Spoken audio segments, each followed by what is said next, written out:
Ұстаз болу жүректің батырлығы, ұстаз болу сезімнің ақындығы, ұстаз болу мінездің күн шуағы, азбай тұғын адамның алтындығы дей келе, үздік сынып жетекші 2023 атты сайысқа өз таныстыруымды ұсынамын. Мен Төлесінова Нұргүл Нұрбек қызы, Ақжігіт жалпы білім беретін мектеп коммуналдық мемлекеттік мекемесінің биология пәні мұғалімімін.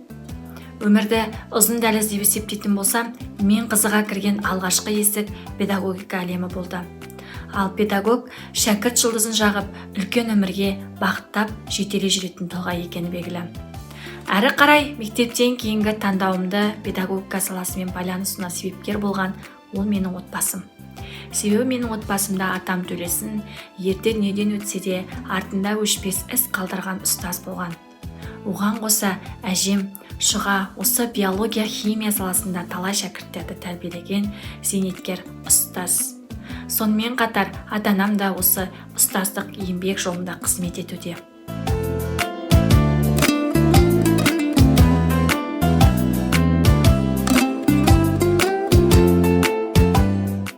Бегенов атындағы жалпы білім беретін мектепке 2003 жылы 1-ші сыныпқа қабылданып, 2014 жылы бітіріп шықтым. Бұл салаға келу арқылы өзімді зерттедім.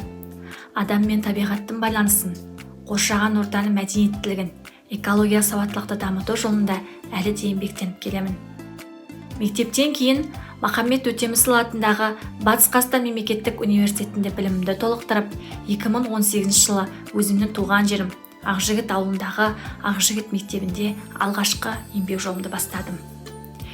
Педагогика саласындағы алғашқы баспалдағым педагог модератор болса, одан кейін 2021-2023 жылдар аралығында Шахмардан Есенов атындағы Каспий технологиялар мен инженеринг университетінде педагогика ғылымдарының магистрі дәрежесін алуым болды. Еңбек жолында ісіне жауапты маман ретінде бастауыштан түлеп шыққан сарыауыз балапандарды қанат ұнның астына алдым. 2020 жылдан бастап, яғни 4 жыл айнымай сынып жетекші деген жауапкершілігі жоғары жұмысты қолыма алып, білім алушылардың болашағына тікелей жауапты екенімді сезіндім. Менің басты мақсатым тәрбие мен білім беруде елдің ертеңі болатын білімді, ізденімпаз, мәдени дүниетанымы кең, адамгершілігі мол тұлға қалыптастыру. Бүгінде сол балапандарым 8-ші сынып оқушылары. Алғашында сенің айтқанымен жүреді, тыңдайды, ешқандай қиындықтар жоқ секілді көрінетін. Әр күніміз оқушыларының тәтті қылықтарын қызықтаумен, ізденіспен ұйымдастырылған сынып сағаттармен тәртіп, форма, тәрбие бағытында жүріп жататын.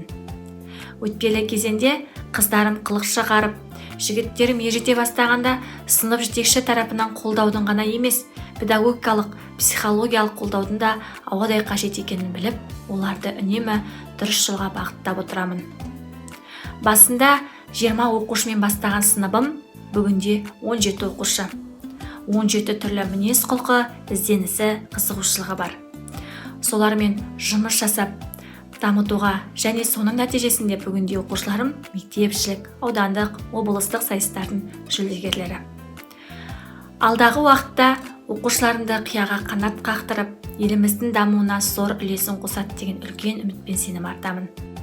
Ұстаз жаратылысынан өзіне айтылғанның бәрін жете түсінген, көрген, естіген және аңғарған нәрселердің бәрін жадында сақтайтын, еш нәрсені ұмытпайтын, алғыр да аңғарымпаз ақыл иесі, мейлінше шешен, өнер білімге құштар, аса қанағатшыл, жаны асқақ және ар намысын ардақтайтын жақындарына да жат, адамдарына да әділ, жұрттың бәріне жақсылық пен ізгілік көрсетіп, қорқыныш пен жасқану дегенді білмейтін, батыл, ержүрек болуы керек деп Әл-Фараби айтып өткендей, мұғалім мамандығына таңдау жасағаныма еш өкінішім жоқ. Әсіресе бәйгеге қосқан әрбір жүректерім қоржыныма жүлделерді салып бергенде ертеңіме деген сенімім арта түсері хақ.